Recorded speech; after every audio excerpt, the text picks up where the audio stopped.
परवाच पिंपरी चिंचवडमध्ये आलो होतो आणि जो काय समाचार घ्यायचा होता तो तसा तिथे घेतलेला आहे. तरी सुद्धा काय शिल्लक राहिलं असेल तर ते आज संपवून टाकतो आणि त्याच्यानंतर जरी शिल्लक राहिलं तर तुम्ही संपवणार आहात.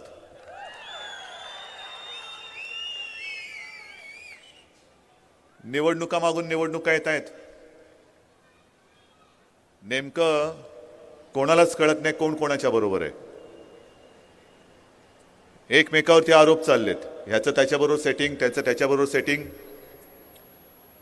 आणि मग मी आज जाहीर करतो की शिवसेनेचं सुद्धा सेटिंग आहे आणि हे सेटिंग माझ्या महाराष्ट्राच्या जनतेसोबत आहे. कारण बाकी अशी सेटिंग बिटिंग काय सट्टा बिट्टा लावणारे आम्ही माणसं नाहीत. आम्ही साधी सोधी आणि सरळ सैनिक म्हटलं म्हणजे सैनिक. एकदा सैनिक लढायला उतरल्यानंतर सेटिंग करून काही लढायला जात नाही. मध्यंतरी एक त्यांनी सुरुवात केली होती भारतीय जनता पक्षाने, कौरव पांडवाचं युद्ध. मग मला प्रश्न विचारतात याच्यामध्ये शकुनी मामा कोण. म्हटलं शकुनी मामा कोण त्याच्यापेक्षा मला त्यांच्याकडे बृहन्नड्डाच जास्त दिसत आहेत. सगळे बृहन्नड्डेच आहेत.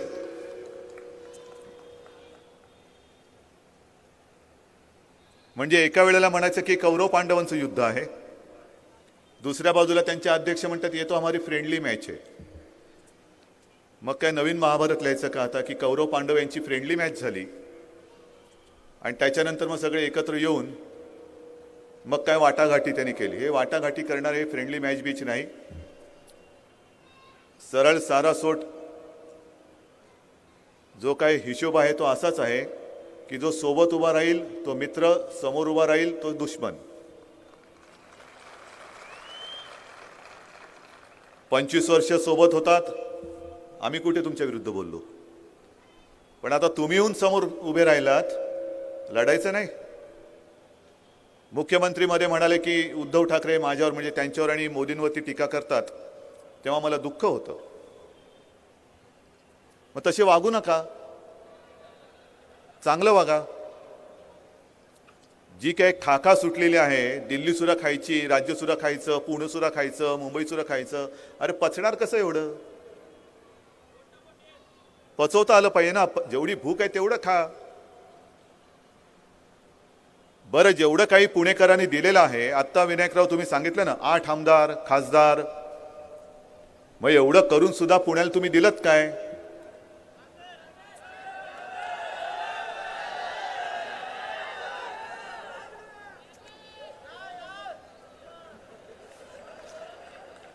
बरंच काय काय दिलेलं दिसतंय. पण मी आज पहिल्या प्रथम स्वाभिमानी संघटनेचं अभिनंदन करतो, त्यांना धन्यवाद देतो.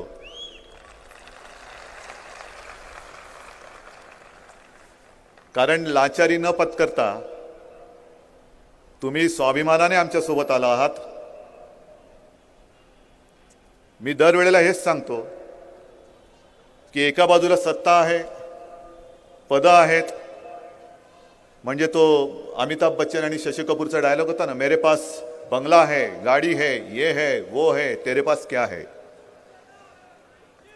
माझ्याकडे माझी जीवाला जीव देणारे माणसं आहेत आणि हे सैनिक असे आहेत की गाड़ी है, बंगला है, मंत्रीपद है, दिवा है और कुछ कुछ जाने दो, बहुत कुछ है. पण अर्ध्या रात्री जर का हाक मारली तर त्यातलं काही कामाला येणार नाही. धावून येईल तो माझा शिवसैनिक येईल, बाकी कोणी येणार नाही. आणि अशी ही रसरस्ती नुसती तारुण्याने नाही, वीरश्रीने, उत्साहाने आणि निश्चयाने पूर्णपणे भरलेली शिवसेना. आणि पलीकडे नुसतं गाजर घ्या गाजर. बोलण्यासारखं खूप आहे. मला पण असं तुम्हाला वाटतं का की मला काही आनंद होतो त्यांच्यावरती टीका करायला. आज सुद्धा येण्यापूर्वी ज्या काही मुलाखती झाल्या, मुलाखतकारांनी मला विचारलं की तुम्ही मोदींवरती टीका करता, तुम्ही फडणवीसांवरती टीका करता, पण फडणवीस तुमचे मित्र होते. म्हटलं आहेत ना, मित्र आहेत, पण जो मित्र माझ्या राज्याचा मुख्यमंत्री आहे आणि तो मित्र जर का माझ्या राज्याची आणि माझ्या मुंबईची, माझ्या राजधानीची अवहेलना करत असेल तर मैत्री गेली खड्ड्यात, मी माझ्या जनतेशी बांधील आहे.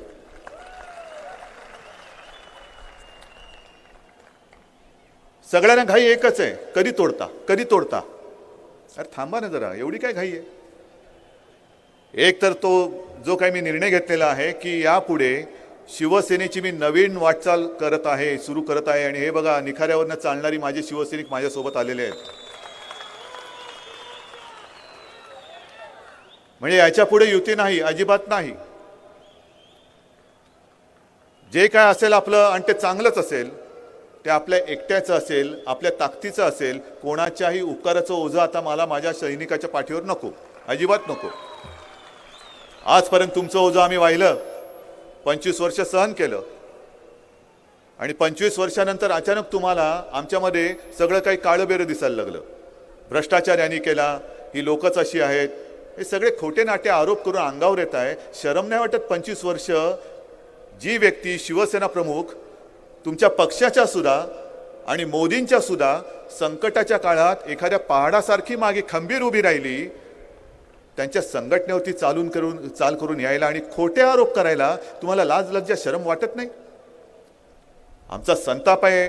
जी मी टीका करतो ती या वृत्तीवरती करतो, व्यक्तीवरती करत नाही. काय माझं भांडण काय नरेंद्र मोदींशी, काय माझं भांडण फडणवीसांशी, पण वृत्ती काय? जे काय चुकीचं तुम्ही करता त्याच्यावरती मी बोलायचं नाही. तुम्ही वाटेल ते करायचं आणि आम्ही काय नुसतं होय महाराजा म्हणून नुसते मुंडे हलवायची, बुगू बुगू बुगू नंदी बैल होतो आम्ही. नोटबंदी हो जाएगी, बुगू बुगू बुगू. आम्ही काय नंदी बैल नाही होत. ते तर आहेच, दाखवायचं 21 तारखेला.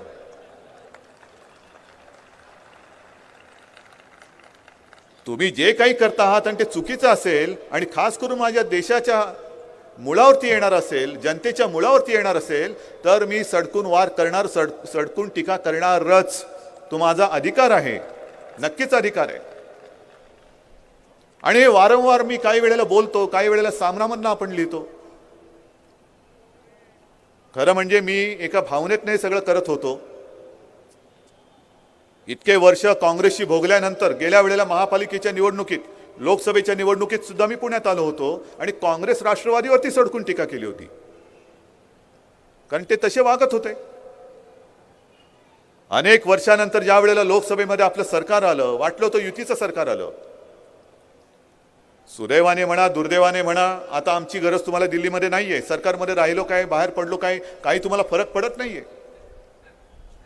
राज्यामध्ये जे मुख्यमंत्री सांगतायत की युती तुटली म्हणून मी मुख्यमंत्री झालात, पण आमचा टेकू लागला नसता तर तुमची खुर्ची टिकली नसती, हे तेवढं सत्य आहे. पण लोकसभा जिंकल्यानंतर तुमच्यामध्ये जो परिवर्तन जे घडलेलं आहे, ते परिवर्तन बघितल्यानंतर हे वर्तन आम्हाला मान्य नाही, अजिबात मान्य नाही. जी काही गाजरं तुम्ही लोकसभेच्या निवडणुकीत दाखवली होती, कुठेतरी तुम्हाला तरी आठवतात की काय तुम्ही बोलला होतात? समान नागरी कायदा करू, राम मंदिर किती वेळा करू, एक विधान एक प्रधान आणि मुफ्तीशी संधान. हे कसं काय चालू शकतं हे सगळं? आणि मला खरंच आज ज्या वेळेला मी शांत बसून विचार करतो, पुण्यामध्ये आज विशेषतः आल्यानंतर मला जुने दिवस आठवतात. शिवसेना प्रमुख यायचे, इकडे आम्ही राहत होतो. मग त्यावेळेला शिवसेना प्रमुखांकडे काही जुनी जाणती माणसं यायची, RSSची लोक यायची. बिंदू माधव जोशीकरी मी पाहिलेले आहेत, श्रीपती शास्त्री पाहिलेले आहेत, बरीच मोठी मोठी माणसं यायची. एक विचारांची उंची होती. नक्कीच त्यांना पाया पडावंसं वाटावं एवढी ती व्यक्तिमत्व होती.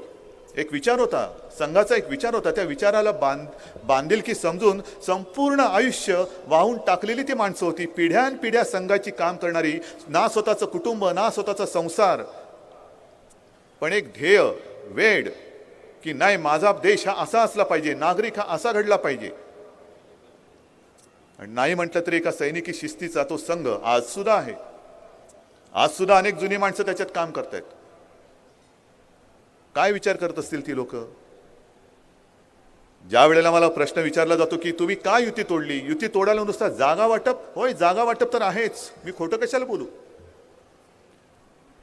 पण वाटेल तेवढ्या जागा मागायच्या आणि आम्ही नुसते आपल्याला किती पाहिजे रे, एवढ्या पाहिजेत घे, किती पाहिजे रे घे, परत आला काय रे बाळा काय झालं, नाही आणखीन 5 जागा पाहिजेत घे. काय हलवायचं दुकान नाही काढलेलं आम्ही की तुम्ही मागायचं आणि आम्ही द्यायचं. मग एवढी जी काय गाजरं तुम्ही वाटतात त्या गाजर हलवा करून काय वाटणारा मी नाहीये. पण संपूर्ण मरमर मेहनत शिवसैनिकांनी करायची. निवडणुका जिंकल्यानंतर खास करून मुंबई असेल, ठाणे असेल, नाशिकमध्ये सुद्धा ज्या वेळेला आपली सत्ता होती, आता पुन्हा येणार आहे सत्ता,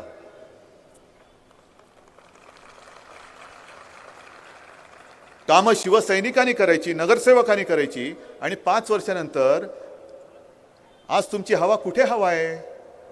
नाही आमची हवा आहे. मग ती हवा जी तुम्ही म्हणत होता ना, ती हवा महापालिका नव्हे विधानसभेच्या निवडणुकीमध्येच संपलेली आहे. लोकसभेमध्ये जरूर हवा होती. आता ती हवा कोणाची होती? मोदींची होती असेल का काँग्रेस नकोची होती? हा एक मोठा प्रश्न आहे. आणि त्याच्यानंतर जेमतेम 3 ते 4 महिन्यामध्ये ज्या काही विधानसभा निवडणुका झाल्या, मी अत्यंत प्रामाणिकपणाने सांगतो की शिवसेनेची युती तोडण्याची इच्छा नव्हती, अजिबात नव्हती. कारण नुसतं 25 वर्षाची युती म्हटल्यानंतर जागा वाटपापुरती आमची युती नव्हती, हिंदुत्वासाठी युती होती, देशासाठी युती होती. जेव्हा युती आपली झाली होती तेव्हा संपूर्ण देशामध्ये भारतीय जनता पक्षाचे फक्त 2 खासदार होते. आणि हिंदुत्वाबद्दल बोलणं, भगव्याबद्दल बोलणं, ते धाडस फक्त शिवसेना प्रमुखांनी दाखवलं होतं. आणि मग त्यांनी आवाहन केलं होतं की मतांची विभागणी होऊ नये म्हणून या आपण समविचारी पक्ष आहोत, या एकत्र येऊया आपण. तुम्ही संपूर्ण देश बघा, मला माझं घर माझा महाराष्ट्र आहे तो मी बघतो, तुम्ही देश बघा, संपूर्ण देशात मी तुम्हाला पाठिंबा देतो.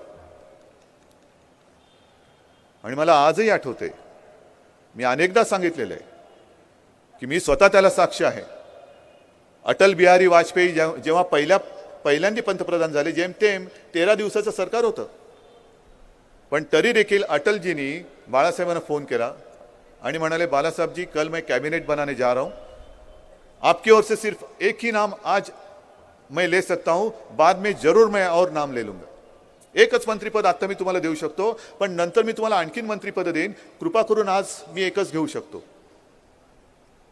काय केलं बाळासाहेबांनी? नाही नाही नाही नाही अटलजी, असं नाही चालणार, आम्हाला तुमच्या 10 पैकी 5 तरी मंत्रिपद पाहिजेत असं बोलले. माझ्या समोर शिवसेना प्रमुखांनी सांगितलं होतं की अटलजी, मैं जानता हूं की तुम्हाला खूप जण त्रास देत आहेत, सगळ्यांना शांत करता येणं तुम्हाला कठीण जातंय, तुम्ही मला मंत्रिपद दिलं नाही तरी चालेल, मला एकही मंत्रिपद नको, पण पहिल्या प्रथम आपण पंतप्रधान पदाच्या खुर्चीवरती बसा, मला ते बघायचं आहे. याला म्हणतात युती, याला म्हणतात मैत्री.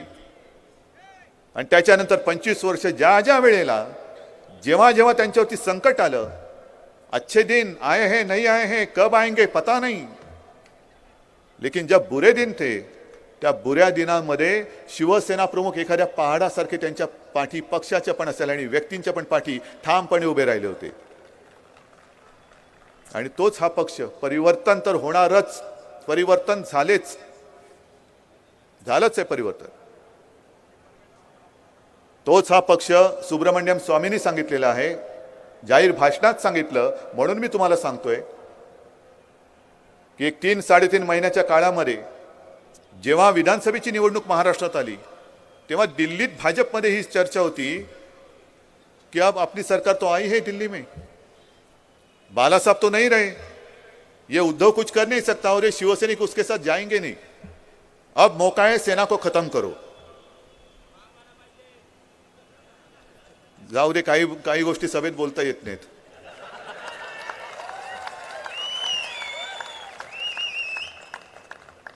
आणि तो त्यांचा उधळलेला अश्वमेध पहिल्या प्रथम महाराष्ट्रामध्ये शिवरायाच्या महाराष्ट्रामध्ये तमाम शिवसैनिकांनी अडवला आणि तो अडवल्यानंतर दिल्लीच्या निवडणुकीत काय झालं? 60 पैकी 3. काय लाट हो? विल्हेवाट. ही लाट नव्हती, ही विल्हेवाट होती. 60 मध्ये 3. बिहारमध्ये एका बाजूने मोदी प्रचार करतायत, दुसऱ्या बाजूने लालू आणि नितीश प्रचार करतायत, तरी देखील तिथल्या जनतेने भाजपला नाकारलं, काँग्रेसला नाकारलं. लालूंचा पक्ष नंबर 1 झाला आणि नितीश कुमार मुख्यमंत्री बसले. लाट.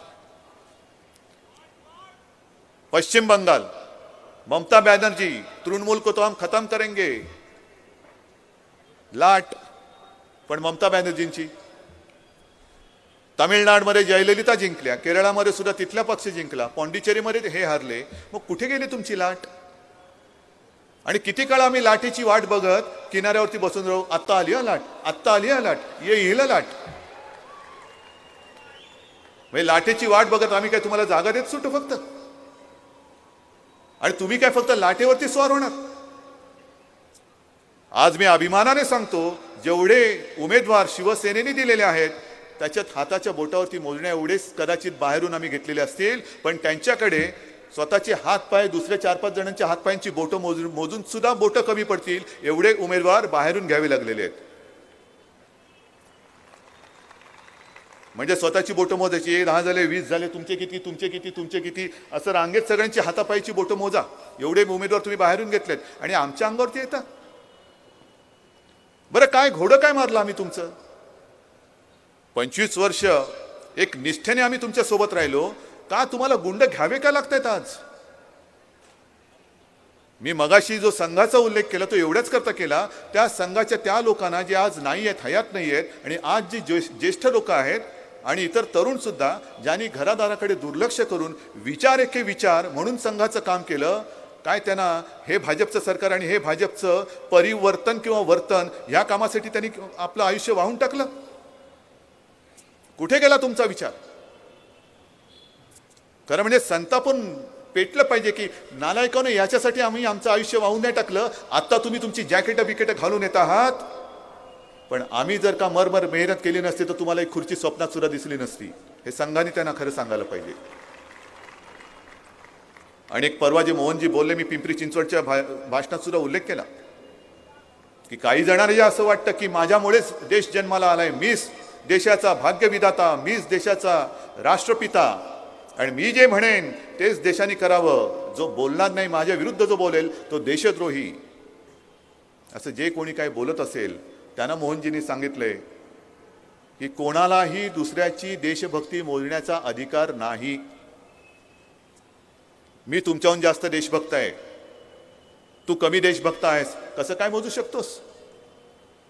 केवळ तुझ्या मताबरोबर, तुमच्या मनाबरोबर मी सहमत होऊ शकत नाही म्हणून मी देशद्रोही? देश असा तसा जन्माला आलेला नाही, देश असा तसा स्वतंत्र झालेला नाहीये. आज पुण्यामध्ये आल्यानंतर चापेकर बंधू आहे, एक तरी म्हणजे तेवढं तर शौर्य सोडूनच द्यावं. एका घरातले 3 सख्खे भाऊ देशाच्या स्वातंत्र्यासाठी घरदार कुटुंब बाजूला ठेवून फासावरती जातात. हे कुठल्या तरी दुसऱ्या देशामध्ये घडू शकतं असं? आणि ते फासावर गेल्यानंतर 15-16 वर्षाचं पोर घरातल्या देवीसमोर उभं राहून शपथ घेतं, आणि ते सुद्धा फाशी जरी गेलं नाही तर जिवंतपणी ज्यांनी मरण यातना भोगल्या ते स्वातंत्र्यवीर सावरकर. दुसरं असं उदाहरण कुठेतरी जगाच्या कोपऱ्यात सापडेल तुम्हाला? त्या सगळ्यांचं ऋण आपल्यावरती आहे, त्या सगळ्यांचं बलिदान त्यांनी केलेलं आहे. त्यांच्या घरादारावरती निखारा म्हणजे काय असतो हे त्यांनी ठेवलं, म्हणून आपल्या घरातल्या चुली पेटत्यात स्वतंत्र भारतातल्या, नाहीतर त्या कधीच विजल्या होत्या. आणि आपलं स्वातंत्र्य काय, आपणही विजून गेलो होतो. पण स्वातंत्र्याची जी ती ठिणगी आहे ती त्यांनी पेटवली, आणि ती ठिणगी जर का आज कोणी त्याच्यावरती पाणी ओतत असेल तर ती पुन्हा ठिणगी कदाचित पेटवावी लागेल. आज मी सभेला येताना मला जो काही मेसेज आला त्याच्यामध्ये भारतीय जनता पक्षाने एक निवडणूक आयोगाकडे तक्रार केली म्हणतात. मला गेल्यानंतर बघायचे तक्रार काय, मी काय विरुद्ध बोललोय, ही सभा आपली काय बेकायदेशीर आहे? अजिबात नाही. तक्रार अशी आहे की 16 तारीख आणि 20 आणि 21 तारखेला सामना छापायला बंदी करा.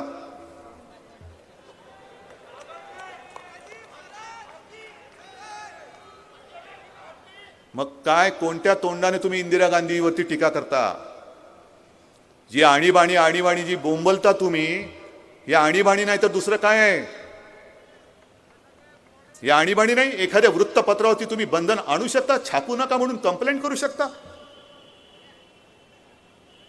सामना 20 तारखेला, 16 तारखेला, 21 तारखेला छापायचा नाही आणि तुमचा मुख्यमंत्री आणि पंतप्रधान बोंबलत फिरणार सगळीकडे. का त्यांच्या तोंडात बुचका नाही मारत? मग 16 तारखेला, 20 तारखेला, 21 तारखेला नव्हे, जोपर्यंत निवडणुकीची आचारसंहिता असेल तोपर्यंत मुख्यमंत्री आणि पंतप्रधानांच्या तोंडामध्ये सुद्धा बुच मारलं पाहिजे. लढायची असेल तर लढाई लढा, खुल्या मैदानात लढा. पण केवळ दुर्दैवाने संपूर्ण देशाने तुमच्याकडे सत्ता दिली, त्या सत्तेचा दुरुपयोग करू नका, नाहीतर सामना सुद्धा शस्त्र होऊन हे वार केल्याशिवाय राहणार नाही.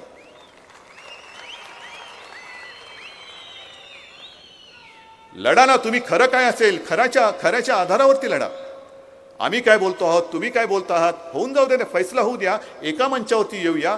सगळे पक्ष, माझं तर मत ठाम आहे की सगळ्या पक्षांनी एका मंचावरती यावं, सगळे नेते यावे आणि जनता जनार्दन समोर असेल. बोला, जे बोलायचं ते बोला, फैसला तुमचा.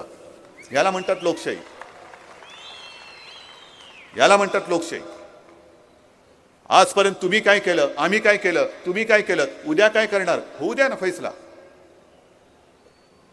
जसं मुंबईमध्ये प्रचार करताना सगळीकडे होर्डिंग लागलेत, इकडे लागलेत की नाही मला माहित नाही, अमुक अमुक करणार, हा माझा शब्द आहे. किती शब्द कोणाकोणाला दिलेत मला माहिती नाही, पण कल्याण डोंबिवलीकरांनी जो शब्द दिला होता, मला असं वाटतं की कल्याण डोंबिवलीकरांनी आता पेटून उठून सांगायला पाहिजे की याच्या शब्दावरती भरोसा ठेवू नका. आम्ही ठेवला आणि आम्ही फसलो. म्हणजे तसे फसले नाहीत. त्यांनी तिकडे नंबर 1चा पक्ष म्हणून शिवसेनेलाच मतदान केलं. परंतु झालं असं की मुख्यमंत्री, जे मी बोलतो की आचारसंहितेच्या काळात प्रचाराला जाता कामा नयेत, कोणत्याही एका पक्षाचा त्यांनी प्रचार करता कामा नये. हे तिकडे गेले आणि कल्याण डोंबिवलीकरांनी सांगितलं, मी तुम्हाला 6,500 कोटीचं पॅकेज देईन. तिथे आणखीन एक विषय आहे, 27 गावांचा विषय आहे. त्या 27 गावकऱ्यांची एक अशी मागणी आहे की आम्हाला आता महापालिकेत यायचं नाही, आमची स्वतंत्र एक पालिका करा. चिडलेले होते, चिडलेले आहेत, पेटलेले आहेत. काय त्यांचे अनुभव त्यांच्याकडे. निवडणूक प्रचाराच्या दरम्यान ते जेव्हा मला भेटले होते, मी त्यांना हात जोडून सांगितलेलं की बाबांनो, माता भगिनीनो, एक काम करा, निवडणुकीची तारीख जाहीर झालेली आहे, मतदानावर बहिष्कार नका टाकू. तुम्हाला जे मत द्यायचे त्याला मत द्या. निवडणुकीनंतर तुम्हाला जे पाहिजे ते करून देण्याची जबाबदारी माझी. हे मी प्रामाणिकपणाने सांगितलं. म्हटलं, जर का तुम्हाला वाटलं की ठीक आहे उद्धवजी, आम्हाला महापालिकेत आम्ही आनंदी आहोत, आनंदाने राहा. जर का तुम्ही म्हणालात की नाही उद्धवजी, आमचं तेच म्हणणं खरं आहे, आम्हाला महापालिकेत राहायचं नाही, 27 गावं वेगळी करण्यासाठी मी तुमच्यासोबत येईन, मी तुमचं नेतृत्व करेन. पण मुख्यमंत्री म्हणाले, मी 27 गावं वेगळी करेन. आणि मग तिकडे पटपट पटपट पटपट सगळ्यांनी मतदान केलं. आपली जी एकाहाती सत्ता येणार होती त्याच्यामध्ये त्या गावातल्या पट्ट्यामध्ये भाजपचे नगरसेवक जे निवडून आले, म्हणून भाजपचा जरा आकडा फुगला. आता पंचायत अशी आहे, 6,500 कोटीपैकी एकही नवा पैसा अद्याप कल्याण डोंबिवलीला मुख्यमंत्र्यांनी दिलेला नाहीच. पण 27 गावातल्या गावकऱ्यांना हे भेटायला सुद्धा तयार नाही. काय गाजरं खात बसायची? गाजरं खायची का त्यांनी? बरं, आणखीन पंचायत त्याच्यात अशी आहे की जर का ती 27 गावं वेगळी केली तर आकडा कोणाचा कमी होणार? भाजप. म्हणजे शिवसेनेची एकाहाती सत्ता आली, ते कसं चालेल आम्हाला? शिवसेनेचा द्वेष यांच्या नसानसामध्ये एवढा भिनलेला आहे की मध्ये जे काही शिवस्मारकाचं जलपूजन झालं, त्या जलपूजनाला मी सुद्धा गेलो होतो. संपूर्ण लांबून बघितलं तर तो परिसर भगवा झाला होता. अरे वा म्हटलं, छान, भगवं वातावरण खूप छान झालेलं आहे, शिवरायाचं वातावरण दिसतंय. आणि जसजसं मी जवळ गेलो तसं मी बघितलं, अरे हा भगवा आहे, भगवा बरोबर आहे, पण शिवरायाचा जो माझा भगवा आहे तो आपल्या हातामधला आहे, तो 2 टोकाचा भगवा आहे. हा शिवरायाचा भगवा आहे ना, वरती पण लागलेला आहे. पण दोन टोकाचा असा भगवा लागला तर शिवसेनेचा कार्यक्रम होईल, तो कसा चालेल? त्याच्यात सुद्धा त्यांनी द्वेष असा केला की त्या दोन टोकापैकी एक टोक कापलं आणि आपली जी पताका असते ती मोठी करून सगळीकडे लावून टाकली. हा शिवसेना द्वेष आणि दिखाऊ शिवप्रेम. जो शिवसेनेच्या द्वेषापायी शिवरायाचा झेंडा कापू शकतो तो काय शिवस्मारक उभं करू शकेल?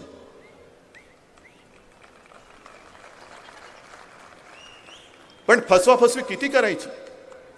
शिवस्मारकाचं जलपूजन जरूर केलं, पण अजूनही टेंडरचा पत्ता नाही, वर्क ऑर्डरचा पत्ता नाही. बाबासाहेब आंबेडकरांच्या स्मारकाचं भूमिपूजन केलं, वर्ष होऊन गेलं, पण अजूनही भूमिपूजन करूनही वर्क ऑर्डर टेंडर पत्ता नाही. परवा अर्जुनराव बोलले की ती जमीन सुद्धा अजून ताब्यात दिलेली नाही. आणि इकडे सुद्धा तेच. मुंबईमध्ये मेट्रोची बटणं दाबली, त्याला हरित लवादानी आणि कोर्टाने स्टे दिलेला आहे. पुण्यामध्ये त्यांनी बटन दाबलं, पुण्यामध्ये सुद्धा हरित लवादानी स्टे दिला. आणि स्टे एवढ्यासाठी दिलेला आहे की तुम्ही मेट्रो आखताना घिसाडघाईनी जी काय उद्घाटन केली, भूमिपूजन केलं, ते भूमिपूजन करताना मेट्रोची आखणी झाली कुठे नीट? पुण्याची मेट्रो, पुण्यामध्ये मेट्रो पाहिजे ना, पण मेट्रो पाहिजे म्हटल्यानंतर आमचं पर्यावरणाचा ऱ्हास करून तुम्ही त्याचा सत्यानाश करून जर मेट्रो देणार असाल तर ते मेट्रो उपयोग कोण होणार कसा कोणाला? नदीपात्रातून मेट्रो. मुंबईमध्ये सुद्धा तेच करतायत. अनेक झाडं त्यांची कत्तल करणार आणि विकास पाहिजे आम्हाला, विकास म्हणजे भकास करून टाकायचं सगळं काही आणि विकास. मुंबईमध्ये त्यांनी जाहीर केलेले, पुण्यात केले की नाही मला माहित नाही, नाक्यावरती आम्ही वायफायचे स्पॉट देऊ. दिले तुम्हाला वचन? मुंबईमध्ये दिले, वायफायचे स्पॉट देऊ सगळीकडे. एका बाजूला झाडं कापणार आणि मग पुढच्या वेळेला सांगणार नाक्यावरती आम्ही ऑक्सिजनचे सिलेंडर देऊ, बसा सगळे मास्क लावून बसा, ऑक्सिजन घ्या. 50-50, 100-100 वर्षाचे वृक्ष हे तुम्ही केवळ तुमच्या एका वेड्या भाकड स्वप्नामध्ये छाटून टाकणार, मांडणी करणार नाही. आणि आता स्टे दिल्यानंतर मुख्यमंत्र्यांनी एक कमिटी नेमली, तज्ज्ञांची कमिटी, की आता ही झाडं वाचवता कशी येतील. मग ते तज्ज्ञ त्यांनीच नेमलेत. कदाचित असंही होईल, तज्ज्ञ म्हणतील ही झाडं गेली तरी चालतील पण मेट्रो झाली पाहिजे. जसं गिरगावच्या बाबतीमध्ये हा स्टे दिलेला आहे, तसंच त्याचं जे दुसरं टोक आहे मुंबईतलं आरे कारशेड. आरे म्हणजे तिकडे लागून संपूर्ण आपली वनसंपदा आहे, वनसंपदा. आणि जगातलं मुंबई हे एकमेव शहर असं आहे की जिथे नुसतं जंगल, नुसती झाडी नाही, तर त्या जंगलामध्ये बिबटे सुद्धा आहेत. असं शहर हे जगातलं एकमेव शहर आहे. पण तिकडे सुद्धा हे आरेची कारशेड करणार. मग त्या पर्यावरण तज्ज्ञांनी तिकडे त्यांना इशारा दिलाय की जर का तुम्ही इकडे कारशेड केली तर भविष्यामध्ये हा संपूर्ण परिसर हा पावसामध्ये पुराखाली जाऊ शकतो. मग विचार करा, मेट्रो झाली, पाऊस पडला, मुंबई गेली पाण्याखाली. हे बुवा असतील नागपूरमध्ये, पुन्हा आमच्यावरती खापर फोडायला मोकळे. बघा मुंबईमध्ये पूर, ह्यांनी हेच करून दाखवलं. सत्यानाश करायचा तुम्ही आणि भोग भोगायचे आम्ही. कधीतरी पुणेकरांना विश्वासात घेऊन पुण्याला काय पाहिजे हे सांगण्याचा तुम्ही प्रयत्न केलाय? आहे ना काँग्रेस आणि राष्ट्रवादी, हे नालायक तर आहेतच, त्याच्याबद्दल माझ्या मनात तर दुमत नाहीये. पण नेमके आता शरद पवार हे आहेत तरी कोण, हा मला प्रश्न पडलेला आहे. नाही म्हणजे आज पंचायत थोडी माझी अशी झालेली आहे की त्यांनी एक भाकीत केले की मुंबईमध्ये शिवसेनाच अव्वल क्रमांकावरती राहणार. मग आता पंचायत आहे की एवढं चांगलं बोललेल्या माणसाबद्दल वाईट कसं बोलावं? पण वाईट जरी बोललं नाही तरी सत्य बोललं तर काय फरक पडतोय? पण पवार साहेब जे आहेत ते नेमके आहेत तरी कोण? भ्रष्टाचाराचे महामेरू आहेत की पद्मविभूषण आहेत? म्हणजे ह्यांची जी काही नीती चाललेली आहे हे सगळं मी तुम्हाला का सांगतोय की याचा कदाचित तुम्हाला वाटेल की अरे मुंबई पुणे नाशिक बिसिकच्या ठिकाणी महापालिका आहे, आमच्या पुण्याबद्दल काहीतरी बोल. हे नुसतं महापालिकेच्या निवडणुकीपुरतं लक्षात घेऊ नका. हे तुमचं मत जे तुम्ही देणार आहात, पुणेकर नवे संपूर्ण महाराष्ट्र जे उद्या मतदान करणार आहे ते कोणत्याही पक्षाला नाही तर वृत्तीला करणार आहे. काय वृत्तीची माणसं आहेत, काय यांचं नेतृत्व आहे. जे बोलतात, सांगतात ते करतात की नाही सांगत. आणि मग लोकसभेच्या आधीची निवडणूक तुम्ही बघा, विधानसभेची निवडणूक बघा. याच भारतीय जनता पक्षाने राष्ट्रवादीला नॅचरल करप्ट पार्टी बोलले होते ना. नरेंद्र मोदीच बोलले होते ना शरद पवारांना. आणि मग पुण्यामध्येच बारामतीमध्ये सुद्धा स्वतः पंतप्रधान आले आणि पुन्हा एक बोलले की पवार साहेबांचं बोट धरूनच मी राजकारणात आलो. मग आधी का बोट दाखवलं ते भ्रष्ट म्हणून? म्हणजे तुम्ही दाखवलेलं बोट खरं की पकडलेलं बोट खरं? कोणतं बोट खरं? तुमचं बोट खरं की त्यांचं बोट खरं? काहीतरी एक बोला ना. तुमच्या सोयीने तुम्ही जे काय बोलताय, तुमच्या सोयीने जेव्हा तुमच्या जो कोण विरोधात बोलेल तो हरामखोर आहे, तो भ्रष्ट आहे, तो देशद्रोही आहे. आणि तुमच्या बरोबर जरा बरी सलगी केली की गुणी माझं बाळ, मग हे माझे गुरु आहेत, हे संत आहेत, हे पद्मविभूषण आहेत, नाहीतर हे भ्रष्टाचारी आहेत, देशद्रोही आहेत, यांना आम्ही तुरुंगात टाकू. मध्यंतरी तर माझ्या कानावर असं आलं, खरं खोटं मला माहित नाही, पोलीस मंडळी इकडे आहेत त्यांनी सांगावं, कारण मुख्यमंत्री गृहमंत्री सुद्धा आहेत. त्यांनी तमाम महाराष्ट्रातल्या पोलिसांना फोन केले, पोलीस स्टेशनच्या सिनियरना फोन केले आणि सांगितलं मला ताबडतोब 24 तासात तुमच्या हद्दीतल्या गुंडांची यादी पाहिजे, सगळ्यांना मला आत टाकायचंय. पोलीस ताबडतोब घेऊन गेले. पोलीस म्हणाले बरं झालं कोणतरी एक असा कणखर मुख्यमंत्री गृहमंत्री मिळाला, आमच्या डोक्याचा ताप गेला. सगळे घेऊन गेले धावत यादी घेऊन, साहेब घ्या टाका यांना यात. सगळ्यांना घेतलं आणि भाजपात टाकलं.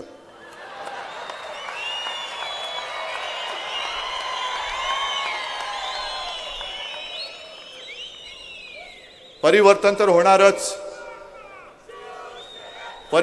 होणारच. RSS साठी ज्यांनी आयुष्य वाहून टाकलं, भाजपासाठी ज्याने आयुष्य वाहून टाकलं, ते जाऊन गुंड तर येणारच, परिवर्तन तर होणारच. हा माझा शब्द आहे. परवडतोय शब्द तुम्हाला? परवडतोय? आणि मग ते जे बोलतायत की आमच्यापेक्षा शिवसेनेमध्ये जास्त गुंड आहेत, मोजा गुंड मोजा. माझं आव्हान आहे तुम्हाला, एक तरी माझ्या सेनेतला गुंड कलानीसारखा निघाला तर त्याला मी जागेवर नाही ठेवणार. पण ज्या शिवसैनिकांवरती आंदोलनातल्या केसेस आहेत त्यांना पद्मविभूषण देण्याची माझी जरी आज अधिकार मर्यादा नसली तरी त्यांचा मी जाहीर सत्कार करणार. अहो साधी गोष्ट आहे. बाबरी पाडल्यानंतर जी काय भागमभाग झाली होती, त्या भागमभागीमध्ये कोणी भाजपचा कार्यकर्ता तिकडे शिल्लक राहिलेला नव्हता, सगळे पळाले होते. आणि मुंबई जी पेटली होती, त्या पेटलेल्या मुंबईला शिवसेना प्रमुख आणि शिवसैनिकांनी सांभाळलं. शिवसैनिकांनी ती मुंबई सुरक्षित ठेवली. ती मुंबई सुरक्षित ठेवल्यानंतर जे गुन्हे त्यांच्यावरती दाखल झाले, अजूनही आपल्याकडे कायदे जरी बदलले तरी कलम तीच आहे. चोरावरती सुद्धा तेच लागतं आणि आंदोलनकर्त्यावरती सुद्धा तेच लागतं. कलम एकच. पण आंदोलनातला कार्यकर्ता गुन्हेगार मी म्हणत नाही त्याला, आंदोलनातला कार्यकर्ता वेगळा आणि खरंच चोरी मारी दरोडेखोरी करणारी ही चोर लुटेरी माणसं वेगळी. मग ते श्रीकृष्ण कमिशन नेमलं गेलं. त्या श्रीकृष्ण कमिशनने सगळ्याची छानबीन केली आणि त्याच्यामध्ये सगळे जे काही गुन्हे दाखल केले गेले ते शिवसैनिक होते, एक सुद्धा भाजपचा कार्यकर्ता नव्हता. मग जेव्हा आपलं सरकार आलं, आपल्या सरकारने ठरवलं की हा श्रीकृष्ण अहवाल हा एकतर्फी आहे, फक्त त्याच्यामध्ये मुंबई ज्यांनी वाचवली त्यांच्यावरती गुन्हे आहेत, ज्यांनी मुंबईवरती आक्रमण केलं होतं त्यांची नावं नाही आहेत, हा अहवाल आपण फेटाळला पाहिजे. मग अटलजी पंतप्रधान होते. अटलजी म्हणाले नाही हे ठीक नाही होगा, तुम्ही कमिशन त्यांनी नेमलं होतं तो अहवाल स्वीकारा, त्याच्यावरती कारवाई करा. झालं, कारवाई सुरू झाली. सगळे शिवसैनिक त्याच्यात अडकले. आत्ता 1-2 वर्षापर्यंत त्या शिवसैनिकांवरती केसेस सुरू होत्या. म्हणजे एक तर मुंबई वाचवताना स्वतःचा जीव धोक्यात घालून त्यांनी मुंबई वाचवली. पोलिसांकडनं सुद्धा मार खाल्ला. लष्कर आलं होतं त्यांच्याकडनं सुद्धा ते पिटले गेले. पण त्यांनी मुंबई वाचवण्याचं काम सोडलं नाही. अंगावरती केसेस घेतल्या, वर्षानुवर्ष लढले. आणि असे माझे सैनिक तुमच्या या कलानीबरोबर मी त्याची बरोबर करू शकतो? आज सुद्धा इकडे जे काही गुंड घेतले जात आहेत संपूर्ण राज्यभर चालले. आणि पलीकडे सुभाष देशमुख म्हणाले की आधी आम्ही गुंडांना निवडून आणू आणि मग आम्ही त्यांना सुधारू. म्हणजे काय, कोणत्या पद्धतीने तुम्ही कारभार करू इच्छिताय? काय तुम्ही पुण्याला देणार आहात? काय तुम्ही मुंबईला, नाशिकला, ठाण्याला नव्हे, काय तुम्ही या माझ्या महाराष्ट्राला देणार आहात? छत्रपतींच्या महाराष्ट्राला तुम्ही काय देणार आहात? आणि हे त्यांचे सगळे काही चाळे चालले ते केवळ महाराष्ट्रामध्ये नाही. परवा जी एक बातमी आली, मी मला वाटतं पिंपरी चिंचवडच्या सभेमध्ये दाखवली. मध्य प्रदेशमध्ये त्यांचा एक IT सेलचा सदस्य हा थेट पाकिस्तानचा हेर निघाला. पाकिस्तानचा हेर. परिवर्तन तर होणारच. हे तुम्हाला मंजूर आहे सगळं? याच्यासाठी आपण युती केली होती. आणि हे सगळं बघितल्यानंतर मी युती तोडली. होय, मी या वेळेला युती तोडलेली आहे. भाजपने युती तोडलेली नाही. मी ठासून सांगतोय, ठामपणाने सांगतोय. कारण त्यावेळेला तुम्ही जसं आम्हाला बोलवत ठेवलं आणि शेवटच्या क्षणाला एकनाथ खडसेंना फसवलं. तुम्ही आम्हाला सांगायला त्यांना सांगितलं की खडसेजी तुम्ही सांगा, युती आता राहू शकत नाही. खडसेंनी काय बिचारं, त्यांना वाटलं की युती तुटते, मीच मुख्यमंत्री होणार, बोलून गेले. आता त्यानंही खड्यासारखं बाजूला टाकून दिलं. हा सगळा जो काय कारभार चाललेला आहे. बरं, मी टीका कशावर करतोय समजून तुम्ही घेतलीत का? नोटाबंदीवरती मी टीका करतो. मी जेव्हा पहिल्या प्रथम बोललो तेव्हा मी काय बोललो होतो की कदाचित तुम्ही हा घेतलेला निर्णय जो नोटाबंदीचा आहे हा चांगला असू शकेल. कारण मी काय अर्थतज्ञ नाहीये. मला तेवढं काही आकलन किंवा अक्कल नाही त्या विषयावरती मी काही बोलत नाही, बोलणार नाही. उद्या कदाचित देशासाठी हिताचा तो ठरू शकत असेल, मला माहित नाही. पण तुमची पद्धत आहे ती क्रूर आहे. सर्वसामान्य माणसाला तुम्ही जे काही छळत आहात, रांगेमध्ये उभं करतात, तासन तास तिष्ठत माझा गोर गरीब माणूस ज्याचं तळहातावरती पोट आहे, पसीने की कमाई त्याला म्हणतात ना, ती आहे पसीने की कमाई. त्याला तुम्ही चोरासारखं रांगेत उभं केलं. पैसे भरताना सुद्धा त्याच्या कष्टाचे हक्काचे पैसे भरताना सुद्धा मर्यादा टाकली. भरताना त्याला 100 प्रश्न विचारले. काढायला गेल्यानंतर सुद्धा त्याच्यावर मर्यादा टाकलेली आहे. ते पैसे काढताना सुद्धा त्याला 100 प्रश्न विचारले जातात. काय, कोणतं स्वातंत्र्य आहे? कोणता हा देश आहे? बरं, तुम्ही काय काय सांगितलं होतं? नोटबंदी केल्यामुळे दहशतवादी गार पडलेले आहेत, दहशतवाद्यांचं कंबरडं मोडलेलं आहे, दहशतवादी हल्ले आता होणार नाहीत. आणि मी त्यांना म्हटलं होतं तेव्हा की मग तुमचं हे जे काय धाडसी पाऊल आहे ते संपूर्ण जगाने अवलंबलं पाहिजे. कारण संपूर्ण जगालाच दहशतवादाचा धोका आहे. ट्रम्प सुद्धा वेडा आहे. भिंत कशाला बांधतो? नोटाबंदी कर ना, दहशतवादी तिथेच पडतील खाली. पण दहशतवादी हमले थांबलेले नाहीत. काल सुद्धा 2 जवान शहीद झालेले आहेत. जवळपास 25 ते 26 जवान नोटबंदीच्या निर्णयानंतर शहीद झालेले आहेत. लढता लढता शहीद झालेले आहेत. काळा पैसा बाहेर येईल. नितीश कुमार विचारतात आता किती काळा पैसा बाहेर आला? उत्तर नाहीये. बोगस करन्सी, ज्या खोट्या नोटा आहेत त्याच्यावरती आळा बसेल. कालच वृत्तपत्रामध्ये फोटो आलेला आहे. मेड इन पाकिस्तान, पाकिस्तानमध्ये छापलेल्या 2000च्या नोटा ह्या आपल्या देशामध्ये आलेल्या आहेत. मग नेमकं तुम्ही साध्य केलं काय? गरीब जनतेला जे वाटत होतं की बरं होईल, देशातला भ्रष्टाचार थांबेल, काळा पैसावाल्यांना अद्दल घडेल, त्याहीपेक्षा मोठं त्या शेठला माझ्या बरोबर रांगेमध्ये उभं राहावं लागेल. बघा खाली उतरला की नाही. एक सुद्धा श्रीमंत माणूस मला रांगेमध्ये दिसलेला नाहीये. तुम्हाला कोणाला दिसलाय? म्हणजे तुम्ही रांगेत नाही उभे राहिले? रांगेत राहिला होतात की नाही उभे? तेवढंच काम राहिले. आता तेवढंच राहिले काम. मग ह्याच्या विरुद्ध मी बोलू नको? गप्प बसू? काय माझ्या देशातला नागरिक आणि माझ्या महाराष्ट्रातल्या माता भगिनी आणि सगळे बांधव हे काय चोर आहेत, काळा पैसेवाले आहेत? बरं तर बरं, आज आणखीन एक मला प्रश्न विचारला की तुम्ही सरकारमध्ये राहणार की नाही. म्हटलं होते सोडा, नोटीस पिरियडवर मी बघतो ना. आत्तापुरतं तरी यापुढे मी निवडणूक लढताना युती करणार नाही, हा निर्णय तर मी जाहीर केलेलाच आहे. मग ह्याच्या पुढे जर का तुम्हाला गरज पडली, म्हटलं अजिबात पडणार नाही, अजिबात पडणार नाही, गरज पडणार नाही. पण मग ह्याच्या पुढे राज्य सरकार, म्हटलं मग ठीक आहे, 1 मिनिट थांबा. काय पाहिजे तुम्हाला? युतीबद्दलचा निर्णय? मग मी आज तुम्हाला निर्णय देतो. मी एका अटीवरती सरकारला तहहयात पाठिंबा द्यायला तयार आहे. आणि ती अट मी परवाच्या सभेत सांगितली तीच आहे माझी. उत्तर प्रदेशच्या निवडणुकांमध्ये जी मागणी आम्ही महाराष्ट्रामध्ये करतो आहोत की तमाम माझ्या महाराष्ट्रातल्या शेतकऱ्याला कर्जमुक्त करा, ही मागणी तुम्ही इथे ऐकत नाही, पण उत्तर प्रदेशच्या शेतकऱ्यांना तुम्ही मतदानासाठी थाप मारताय की आमचं सरकार आल्यानंतर आम्ही उत्तर प्रदेशच्या शेतकऱ्यांना कर्जमुक्त करू, पुढचं जे काय कर्ज आहे ते व्याजमुक्त देऊ। मी म्हटलं तुम्हाला तिथे निवडणुकीची वाट बघावी लागणार, तुमचं सरकार येणार की नाहीच येणार हेही सत्य आहे, पण इथे महाराष्ट्रामध्ये तुमचं सरकार आहे, आम्ही तुमच्या सोबत आहोत। मग निवडणुकीची वाट कशाला बघताय?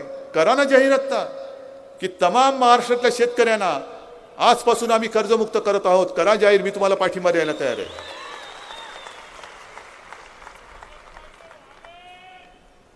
पण हे करणार नाहीत, कारण आता निवडणुका तशा जिल्हा परिषदा वगैरे काय त्या अशाच होतील। उत्तर प्रदेशमध्ये सुद्धा दरवेळेला कोणती निवडणूक, ग्रामपंचायत असो, महापालिका असो, विधानसभा असो, लोकसभा असो, राम मंदिर बांधणार। किती दिवस हे खेळ चालू ठेवणार? किती दिवस तुम्ही लोकांना फसवणार आहात? झालं ना, सगळं करून झाले, शिलापूजन करून झाले, त्या सगळ्या विटा होत्या कुठे गेल्या असतील मला माहिती नाही।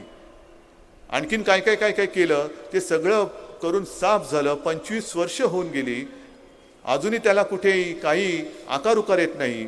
राम मंदिर कधी बांधणार? बाबासाहेबांचं स्मारक कधी बांधणार? शिवस्मारक कधी बांधणार? कशाला काही पत्ता नाही, पण मंदिर वही बनाएंगे। जसं पुणेकरांनी म्हणजे तुम्ही सगळ्यांनी इथून त्यांचे खासदार आणि 8 आमदार निवडून दिले, तसंच उत्तर प्रदेशच्या जनतेने त्यांचे नाही म्हटलं तरी तब्बल 73 खासदार निवडून दिले। 73 खासदार, केवढं मोठं यश दिलं त्यांना, पण तरी तुम्ही राम मंदिर बांधू शकत नाही। एका हाती सत्ता येऊन सुद्धा तुम्ही समान नागरी कायदा करू शकत नाही।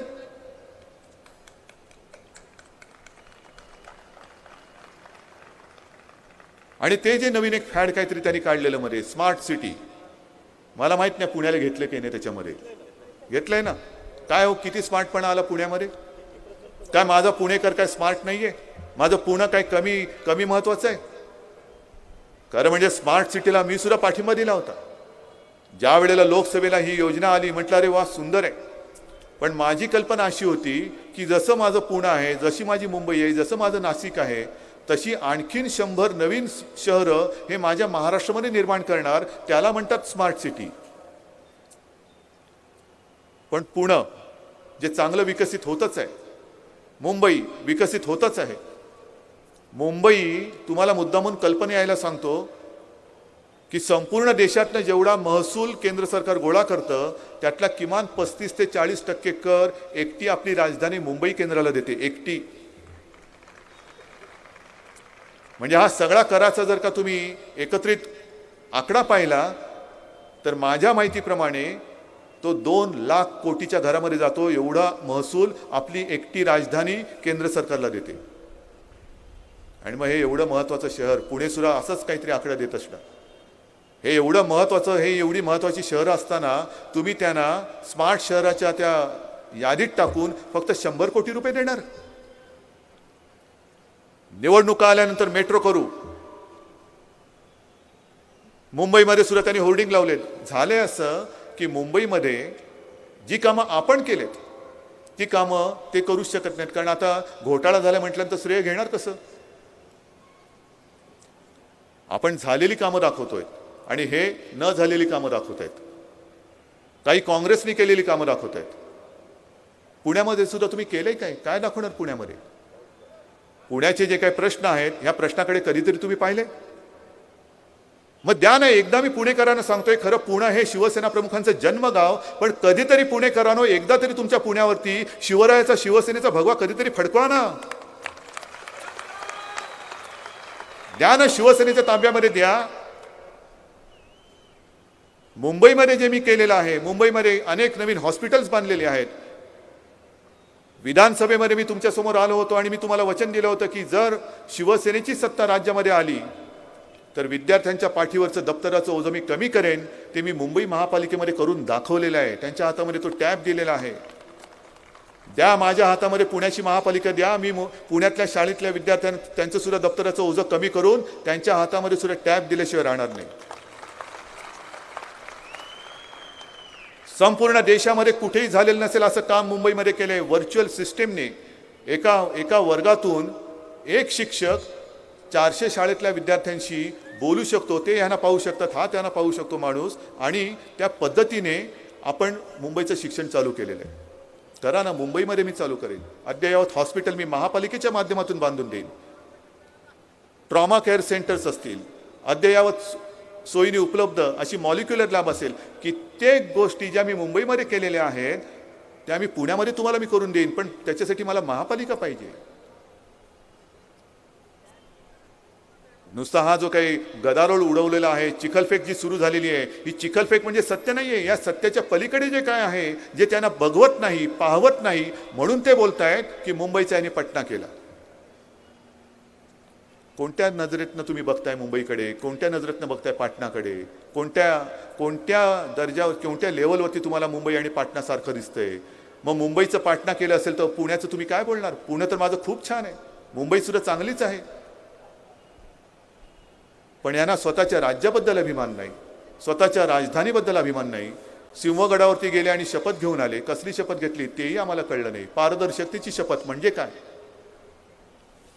मग पारदर्शकतेची शपथ घ्यायची असेल तर केवळ महापालिकेपुरती घेऊ नका, तुमच्या राज्य सरकारच्या कारभारात सुद्धा मला यापुढे आता पारदर्शकता पाहिजे. करा जसं मुंबई महापालिकेत आहे, पुण्यामध्ये मला कल्पना नाही, पण महापालिका आयुक्तांचे शेरे हे ऑनलाईन तिकडे वेबवरती अवेलेबल आहेत, उपलब्ध आहेत. कोणाला त्याच्यासाठी RTI मध्ये जायची गरज नाही. हे जरा बटन क्लिक केलं की त्या मुंबईच्या साईटवरती सगळ्या गोष्टी उपलब्ध आहेत. तसेच तुमच्या मंत्र्यांचे शेरे आणि तुमच्या सेक्रेटरीचे शेरे फायलीवरचे मला ऑनलाईन दाखवा, मग कळू दे.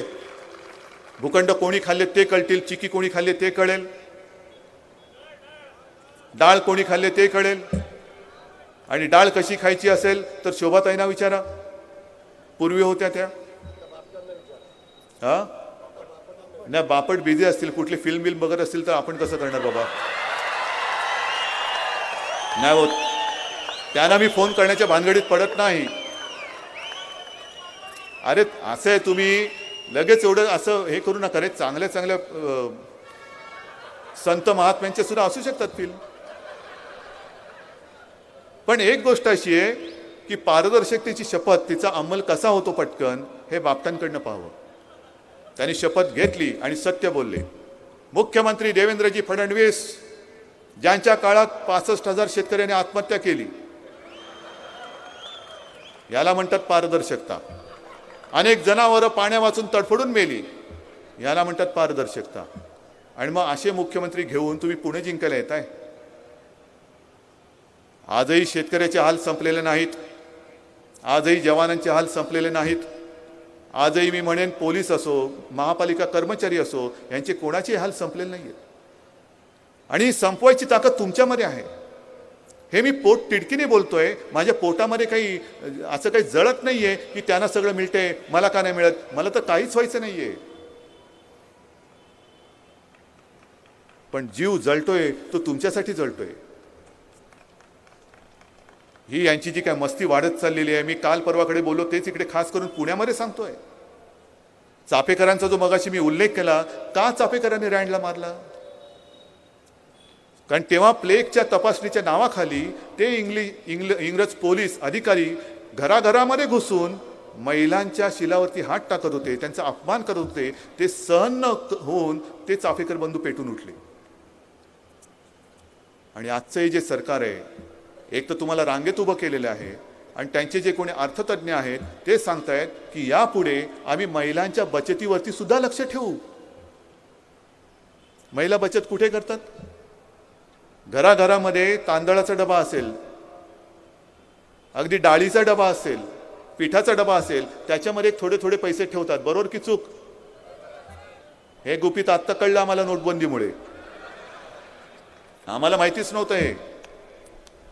आता ते डबे सुद्धा हे येऊन बघणार, डबे सुद्धा बघणार. बघू डाळीचा डबा बघू, तांदळाचा डबा बघू, याचा डबा बघू. हे इथपर्यंत आत घुसणार. माझ्या महिलेच्या, माझ्या माता भगिनीच्या स्वयंपाकघरापर्यंत तुम्ही घुसणार आतमध्ये. हे तुमचं स्वातंत्र्य. आणि म्हणून मी तडकून बोललो की असा जर का कोणी अधिकारी आला तर त्याला बेधडक मसाल्याचा डबा उघडून दाखवा आणि त्याचं डोकं त्याच्यामध्ये घाला, बेधडक घाला.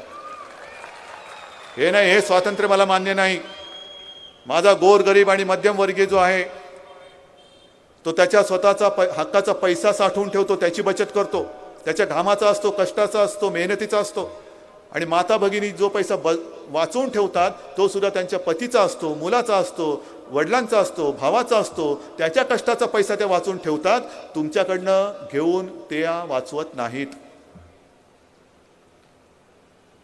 पण या दिशेने जर का तुम्ही देश नेणार असाल तर पाकिस्तानला धडा शिकवणार की आमच्या लोकांनाच तुम्ही धडा मागे दंडुका घेऊन तुम्ही आमच्या लोकांच्या मागे लागणार? कशासाठी तुम्हाला निवडून दिलं? स्विस बँकेतून काळा पैसा आणून तुम्ही प्रत्येकाच्या खात्यामध्ये 15-15 लाख रुपये टाकणार होतात, विसरलात तुम्ही? पण तो 15 लाख रुपये ते स्विस बँकेचं काळं धन हे लांबच राहिलं. पण तुम्ही आता जो कष्टाने कमावणारा पैसा त्याच्या सर्वसामान्यांच्या मागे लागलेला आहात. आणि जर का तुम्ही त्याला असं त्रासून टाकणार असाल आणि गुंड पुंड हाताशी घेऊन तुमचा पक्ष पुढे जाणार असेल तर अशा पक्षाबरोबर मला राहता येणार नाही, अजिबात राहता येणार नाही. म्हणून सुद्धा मी युती तोडलेली आहे. आणि म्हणून हा जो काही वचननामा आहे, हा वचननामा तुम्ही पाहिलेला असाल, तुमच्यापर्यंत आलेला असेल. जी जी वचनं आपण दिलेली आहेत ती विचारपूर्वक दिलेली आहेत. उगाच काहीतरी थोतांड काहीतरी बोलायचं म्हणून दिलेलं नाहीये, अजिबात दिलेलं नाहीये. जे करता येणं शक्य असेल तेच ह्याच्यामध्ये दिलेलं आहे. जे करता येणं शक्य नाही ते आम्ही दिलेलं नाही आणि आम्ही तसं बोलणार सुद्धा नाही. ही एवढी एक विश्वासार्हता घेऊन आम्ही पुढे जातो आहोत.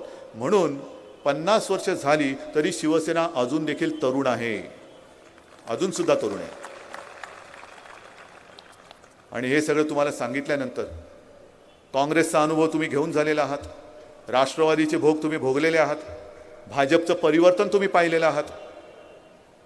उद्या जर का तुम्ही महापालिका सुद्धा त्यांच्या हातात दिली तर महापालिका, राज्य सरकार, केंद्र सरकार